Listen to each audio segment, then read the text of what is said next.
প্রদীপ গুপ্ত দাদা আমাকে আদেশ করেছেন সাময়িক পত্রিকার উপর কিছু বলবার জন্য। এখানে আমি বলে রাখি, আমি বক্তা নই। সাময়িক পত্রিকার ব্যাপারে আমি প্রায় কিছুই জানি না, কারণ খুব সত্যি কথা কি জানেন, দু একটা পত্রিকা উল্টানোর অভ্যেস ছিল, পড়েছি। যেমন স্যার বার করতেন একটি পত্রিকা বাল্মীকি স্মরণ, উৎপলকুণ্ড একটি পত্রিকা বার করতেন ছন্দনের। এছাড়া ভাষানগর আমরা পড়েছি সুবোধ সরকারের, শ্যামলকান্তি দাসের আমরা কবি সম্মেলন দেখেছি, এবং আরও অনেক কবি যারা সাময়িক পত্র বার করছেন। কিন্তু মুশকিলটা হচ্ছে কি জানেন, সাময়িক পত্র কি সেই ধারণাটা আমাদের পরিষ্কার আছে তো? আমরা একটা কবিতা লিখছি, কোথায় কবিতা লিখছি, তার উদ্দেশ্য কি, তার প্রয়োগ বিধি কি, সেগুলি আমরা জানি তো? আমরা তার ইতিহাসটা জানি তো? আমরা যেখানে অবস্থান করব তার প্রাথমিক ইতিহাস যদি আমি এক দু লাইনে একটু বলবার চেষ্টা করি, আপনারা অনেকেই আমার চেয়ে অনেক বেশি জানেন, ভুল হলে দয়া করে শুধরে দেবেন। যতটুকু পাচ্ছি, যতটুকু ব্রজেন্দ্রনাথ বন্দ্যোপাধ্যায় বাংলা সাময়িক পত্র বলে একটি বই রচনা করেছিলেন, এবং সেখানে প্রাচীন সাহিত্য, বিশেষ করে সাময়িক পত্র সাহিত্যের কথা রয়েছে 1818 থেকে 1843 সাল পর্যন্ত। সেখানে দিগদর্শন বলে একটি পত্রিকার কথা তিনি উল্লেখ করছেন। তিনি উল্লেখ করছেন আর অনেক পত্রিকার কথা, কিন্তু প্রথম পত্রিকা হিসেবে দিগদর্শনের নাম তিনি উচ্চারণ করেছেন। এবং তার পরবর্তীকালে আমরা দেখতে পাচ্ছি সংবাদ প্রভাকর, যার সম্পাদক ছিলেন ঈশ্বর গুপ্ত, যাকে ঐতিহাসিকরা বাংলার প্রথম সাংবাদিক বলে চিহ্নিত করছেন। তিনি ইংরেজি জানতেন না, কিন্তু তার যুক্তিবোধ এবং বুদ্ধি তাকে সেই জায়গায় উত্তীর্ণ করেছিল যেখানে সংবাদ সাহিত্যের মূল সুরটা তিনি ধরতে পেরেছিলেন। তার পরবর্তীকালে আমরা দেখছি জ্ঞানান্বেষণ, বেঙ্গল স্পেকটেটর এবং তত্ত্ববোধিনী। বিশেষ করে অক্ষয় কুমার দত্তের তত্ত্ববোধিনী পত্রিকা একটা বিরাট বিপ্লব তুলেছিল। তিনি প্রথম বলেছিলেন, যাকে আমরা বেদ বলি, যাকে ঋষি মুনিরা অপৌরুষেয় বলছেন, এই কথাটা ভিত্তিহীন, অপৌরুষেয় কিছু হয় না। সেটা আমাদের মানুষরাই কেউ না কেউ রচনা করেছেন, এটা বলবার সাহস দেখিয়েছিলেন অক্ষয় কুমার দত্ত তত্ত্ববোধিনী পত্রিকায়। এবং তারপরে আরো অনেক পত্রিকা এসছে, আমরা সেগুলির মধ্যে ঢুকবো না। আমরা ঢুকবো প্রমথ চৌধুরীর সবুজ পত্রে, যেখানে তিনি উল্লেখ করছেন বিবেচনা অবিবেচনার মতন প্রবন্ধ রবীন্দ্রনাথ লিখছেন সেটা। সেখানে রবীন্দ্রনাথকে নিয়ে তিনি লেখাচ্ছেন, ওরে নবীন, ওরে আমার কাঁচা, ওরে সবুজ, ওরে অবুজ, আদমরাদের ঘাম এনে তুই বাঁচা। যুগসাত্মিক পত্রিকার মূল উদ্দেশ্য কিন্তু সেটাই। নবীন এবং কাঁচাদের তিনি হাজির করছেন তার পত্রিকার মধ্য দিয়ে। প্রদীপ দাদার সঙ্গে যখন কথা হচ্ছিল, তিনি বলেছিলেন, আমরা প্রথিতযশা লেখকদের কবিতা খুব গুরুত্ব সহকারে চাই না। আমরা চাই যাদের লেখা কখনো আলোর মুখ দেখেনি, তাদের আপনাদের সামনে নিয়ে আসতে। তারা ভালো হন খারাপ হন, তাদের উপস্থাপিত করতে, যাতে ভবিষ্যতে তারা বাংলা সাহিত্যকে আরো অনেক বেশি সমৃদ্ধ করতে পারেন। তাই সংবাদপত্র সাহিত্যের, সাময়িক পত্র সাহিত্যের মধ্যে যুগসাত্মিক পত্রিকা একা চলার সাহস দেখাচ্ছে।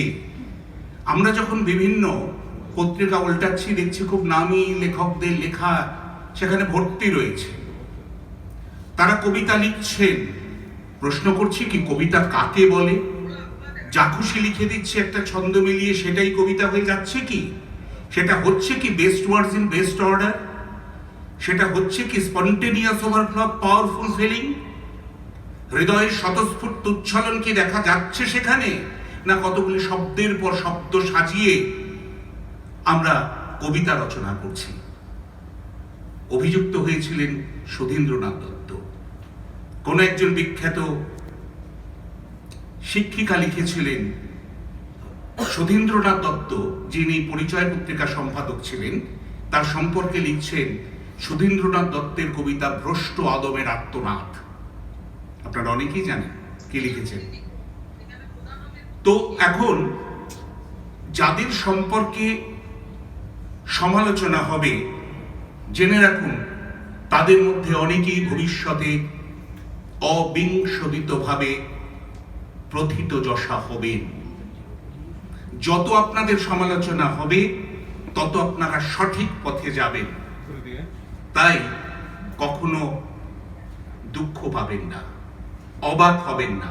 বাঙালি কাকড়ার জাত, আপনি উঠলে পেছন থেকে আপনাকে টেনে নামাবে সবাই, ব্যতিক্রম আছে। যুগসাগ্নিক পত্রিকা সম্পর্কে কথা হচ্ছিল। তিনি বলছেন, আমরা শুধু কবিতা ছাপাই না, আমরা বিষয় ছাপাই। আমরা শুধুমাত্র সাহিত্য জগতের মধ্যে আবদ্ধ নই, আমরা সমাজ সেবামূলক, সমাজ সংস্কারমূলক কাজে ব্রতী হয়েছি। 16টা জেলায় যুগসাগ্নিকের প্রকাশনা সংস্থা আছে, সেখান থেকে পত্রিকা বেরোয়। অনেক নবীন এবং অপরিচিত মানুষ সেখানে আছেন, তারা আমাদের সামনে উপস্থিত হচ্ছেন, তাদের কবিতা আমরা পড়ছি, তাদের লেখা আমরা পড়ছি। শুধু তাই নয়, তারা কোভিডে সাধারণ মানুষের পাশে দাঁড়াচ্ছেন, তারা বন্যাত্রাণে সাধারণ মানুষের পাশে দাঁড়াচ্ছেন, তারা আয়লার সময় সাধারণ মানুষের পাশে দাঁড়িয়েছেন, ইয়াসের সময় দাঁড়িয়েছেন, তারা সুন্দরবনে গেছেন, নেপালে গেছেন, লক্ষাধিক টাকার ওষুধ এবং অর্থ তারা তাদের সাহায্য করার চেষ্টা করেছেন। অনেকেই হয়তো করেছেন, আমরা সেটা জানি না। কারণ সাময়িক পত্রিকার কাজই হলো নিজের শক্তিতে এগিয়ে চলা। আমাকে লোকে কি বললো তার নিয়ে আমার কোনো খুব বেশি চিন্তা থাকে না।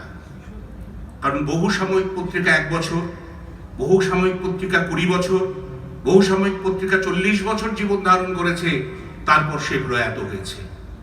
যার শুরু আছে তার শেষ আছে। শেষে সবেই। কালিদাস শুরু করেছিলেন, 2000 বছর কালিদাসের নাম আমরা জেনেছি বাংলা সাহিত্যে। আজ কি জানি? 80-র দশক থেকে কালিদাস নিশ্চেষ্ট হয়েছেন, তিনি মহানিদ্রায় মগ্ন হয়েছেন, তাকে আর পড়ানো হচ্ছে না। তেমনি আমরা কবে আছি কবে নেই সেটা আমরা ভাববো না। আমরা যখন আছি তখন আমরা এগিয়ে যাব নিজের শক্তিতে। দুটো ছোট ছোট উদ্ধৃতি আপনাদের শোনাই। কোন কোন সময়ে সাহিত্যের রথচক্র নিঃশব্দে আপন আবির্ভাব ঘোষণা করে। কখনো বা দিগন্তে বজ্র বিদ্যুতের ওঙ্কার ধ্বনি নিয়ে নবযুগ হঠাৎ উপস্থিত হয়। কখনো লোকচক্ষুর অগোচরে নবযুগের ভাব ভাবনা চেতনাকে আবিষ্ট করতে থাকে। সাময়িক পত্রিকা সম্পর্কে কথা বলা হচ্ছে। আরো বলা হচ্ছে, সাময়িক পত্র পঠন পাঠন করলে অনেক সময় লেখক কবিদের মানসিক উদারতা, যুক্তির প্রতি একান্ত নির্ভরতা দেখা যায়। কথাটা আমরা মনে রাখবো, যুক্তির প্রতি। একটা সময় ছিল যখন হিন্দু ধর্মকে রক্ষা করবার জন্য পত্রিকা বার করা হতো, পত্রিকা বার করা হতো পরধর্মকে নিন্দা করবার জন্য। সেখান থেকে বেরিয়ে এসেছি আমরা। বেরিয়ে এসে আমরা যুক্তির প্রতি নিষ্ঠ হয়েছি। সমাজ ব্যবস্থা, শিক্ষা চেতনা, নিজ আদর্শের প্রতি স্থির থাকাই সাময়িক পত্রিকার বহু লেখকের বৈশিষ্ট্য। বহু প্রলোভনে সাময়িক পত্রিকার বহু লেখককে কেনা যায়নি। যারা সাময়িক পত্রিকা নিয়ে গবেষণা করেন, চর্চা করেন, তারা অনেকেই এই কথাগুলি জানেন। আমার মনে হয়েছে যুগসাগ্নিক যারা পরিচালিত করছেন, আমি সবাইকে চিনি না। আমি সোনালী ম্যাডামকে দেখলাম, তার কথা শুনলাম। অশোক গুপ্ত দাদার কথা শুনেছি, তার সঙ্গে ফোনে আমার দীর্ঘক্ষণ কথা হয়েছে। তাদের কথা শুনে আমার মনে হয়েছে, এটা শুধু একান্ত আমার মনে হয়েছে তারা একটা কাজ করবার জন্য এসেছেন, নিজেদের প্রচার করবার জন্য নন। এই প্রচার বিমুখ মানুষগুলোর প্রতি আমার অন্তরে শ্রদ্ধা জানাই, আপনাদের প্রতি জানাই নমস্কার। আমার বিশেষ কিছু বলার নেই, ভুল ত্রুটি মার্জনা করবেন। ওনার আদেশ হয়েছে একটি কবিতা শোনানো, অরুণ সরকারের আসল রাজা। নীলাদ্রি শেখর বসু এটা অসামান্য বলতেন।